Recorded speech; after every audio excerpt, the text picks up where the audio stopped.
Ustaz, Ana ingin mengungsikan pengalaman Ana dan ada beberapa persoalan yang Ana ingin utarakan. Itu dengan pengalaman Ana dalam dunia persilatan, yaitu dari sejak awal umur Ana suka pengen merantau karena dengar kata-kata orang kan, ayo belajar ilmu itu, ilmu ini, terutama ilmu-ilmu yang luar biasa gitu, ilmu kebal katanya, ilmu kebatinan, ilmu tenaga dalam. Justru Ana kepengen banget dengar-dengar itu. Ana suka merantau ke Riau, ke Batam, ke Sumatera, sampai ke Banten.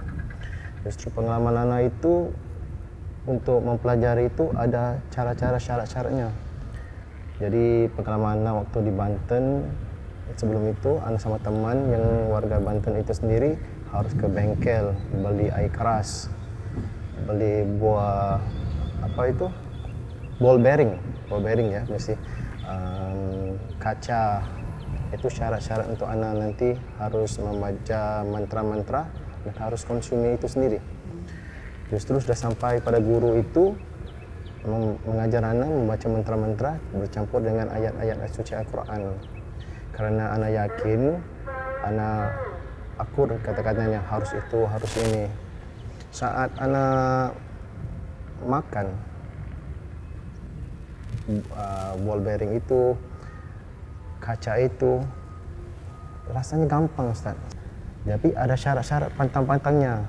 Katanya guru nggak bisa makan sate dengan tarik lidinya gitu, harus dikeluarin dulu. Nggak bisa pukul kucing, nggak bisa makan buah belimbing, nggak bisa berzina.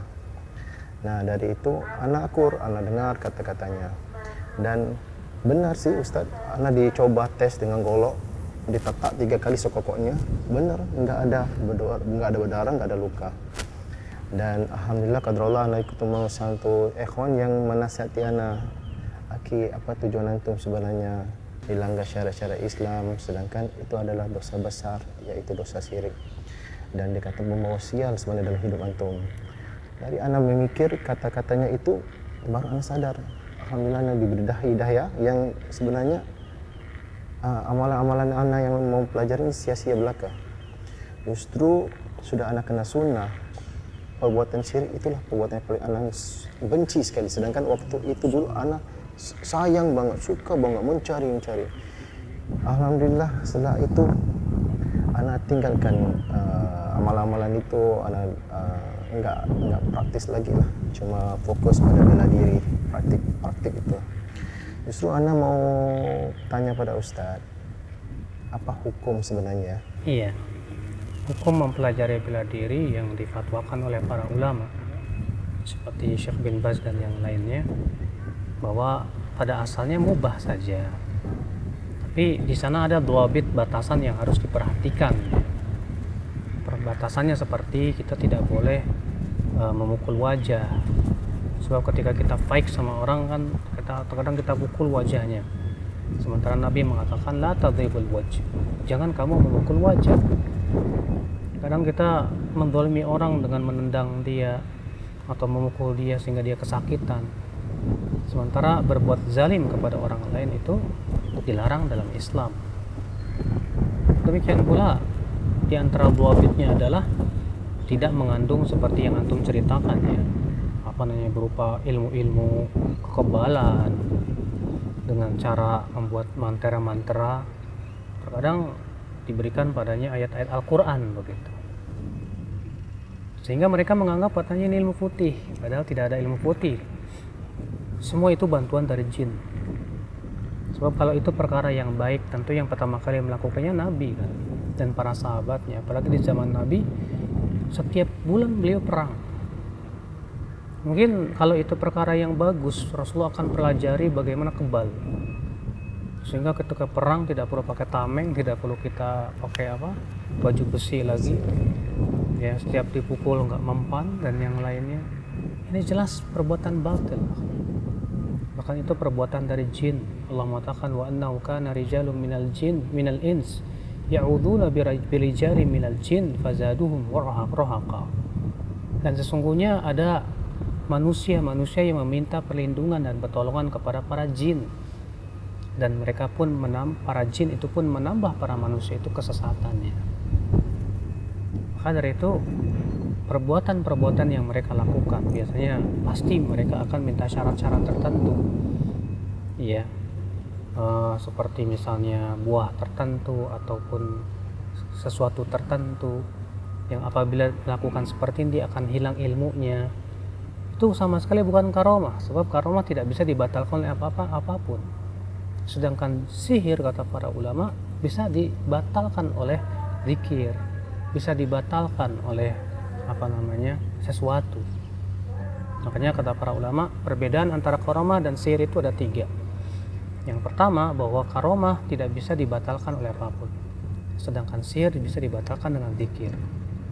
Yang kedua, bahwa sihir dicari dan diusahakan, sedangkan karomah itu datang dengan sendirinya, bahkan terkadang pelakunya tidak bisa merasakannya.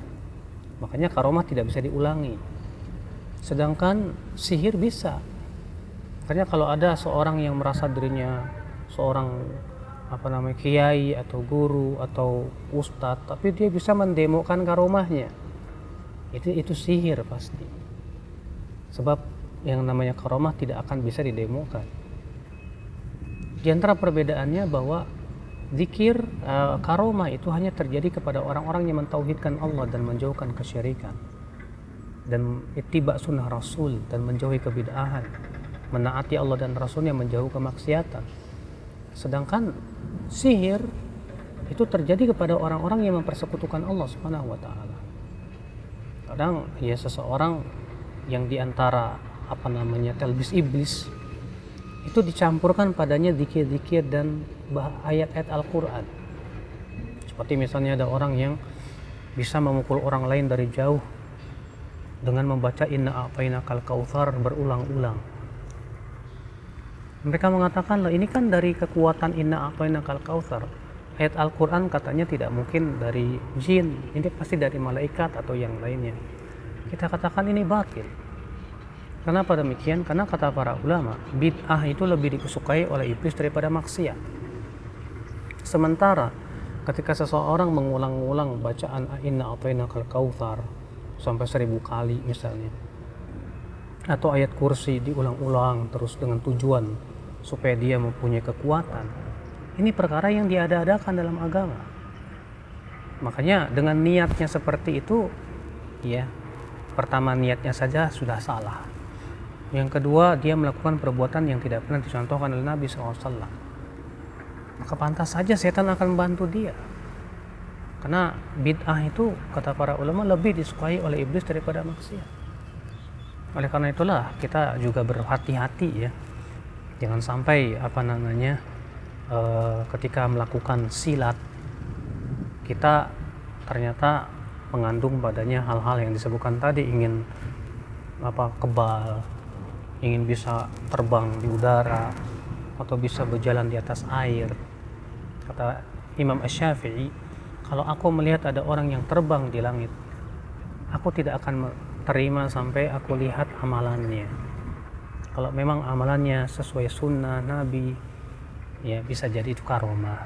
Tapi kalau amalannya banyak padanya kesyirikan, kebid'ahan, kemaksiatan, maka itu sama sekali bukan termasuk karomah tentunya. Itu secara global daripada hukum silat ataupun bela diri, ya. Karena bela diri juga kadang sangat kita butuhkan untuk kesehatan tubuh, untuk pertahanan ketika ada orang yang ingin mengganggu kita atau menyakiti kita. Itu bermanfaat, bagus, dan bisa masuk dalam ayat wa'iddu lahum mastata'tum lahum ma'iddu lahum mastata'tum min quwwatin. Persiapkan untuk menghadapi mereka dari kekuatan. Di antaranya yaitu melatih fisik kita supaya kuat fisik kita ini untuk membela agama Allah Subhanahu wa taala. Allahu a'lam. Jadi mereka tuh ada istilahnya ilmu hitam, ilmu putih. Jadi ilmu putih itu lebih selamat, ilmu hitam tuh nggak boleh. Ataupun mereka kata tenaga dalam ini nggak ada unsur-unsur syirik, atau karena mereka menggunakan ayat-ayat suci Al-Quran gitu kan. Sedangkan masih bertentangan juga kan Ustaz itu. Betul. Seperti yang sudah saya sebutkan tadi ya, bahwa mereka mengatakan ilmu putih itu yang berasal dari ayat Al-Quran. Tapi dengan niatnya seperti itu sudah salah. Dia membaca ayat Al-Quran tujuannya ingin mendapatkan kesaktian. Yang kedua, caranya pun tidak sesuai dengan sunnah Rasul. Rasul tidak pernah mengamalkan dengan seperti itu. Sebab kalau itu perkara yang baik, tentu Rasulullah dan para sahabatnya yang pertama kali mempelajarinya. Apalagi sangat dibutuhkan oleh mereka. Oleh karena itu semua berasal dari jin. Karena kemampuan seperti kebal itu tidak mungkin secara manusia biasa, tidak bisa. Pasti ya jin yang masuk. Makanya kan tadi antum bilang salaman dulu kemudian seakan-akan ada masuk sesuatu. Itu artinya memasukkan jin. Nah, jin mengalir dalam, kata Rasulullah, jin itu mengalir dalam darah kita, kata Rasulullah SAW. Maka sangat ini sangat jelas bahwa itu adalah perkara-perkara yang sifatnya meminta bantuan para jin. Kalau pengalaman Ana lihat sendiri, ada pada yang teman-teman Ana itu yang melatih atau belajar ilmu kebatinan ini, apabila di ruqyah itu pasti kesurupan Ustaz. Itu dia, pasti. Karena itu sangat jelas menunjukkan kalau itu dimasukkan padanya jin ya.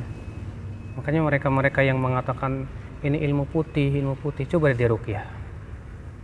Pasti kok kerasukan. Keluar jinnya. Keluar jinnya ya. Iya. Itu menunjukkan dengan sangat bahwa memang itu termasuk meminta bantuan kepada para jin. Allahu a'lam. Jadi kalau sebaik-baiknya orang yang mengalami atau mempelajari ilmu hitam atau ilmu sihir atau kebatinan itu sebaiknya di ruqyah diri sendiri ya. Iya, meruqyah diri sendiri. Karena kan meminta ruqyah kepada orang lain pun dimakruhkan oleh para ulama. Kita ruqyah, kita usahakan dengan cara beramal saleh, kita bertaubat kepada Allah, biasanya dengan sendirinya dia akan hilang. Soal terakhir Ustaz, jadi apabila orang sudah mempelajari atau sudah hijrah ya, sudah taubat, jadi apa yang harus dia lakukan? Yang harus dia lakukan adalah, pertama dia harus tinggalkan sama sekali sekarang itu semua kesyirikan. Yang kedua, dia betul-betul bertaubat kepada Allah dengan taubat yang nasuh, sehingga Allah memaafkan dosa-dosanya. Yang ketiga, dia banyak beramal saleh. Beramal saleh yang sesuai dengan sunnah Rasul SAW, supaya Allah menggugurkan dosa-dosa dia yang dia lakukan pada masa lalu. Yang keempat, hendaknya dia bergaul dengan teman-teman yang saleh, supaya tidak kembali lagi ke dunia yang lalu. Allahu a'lam.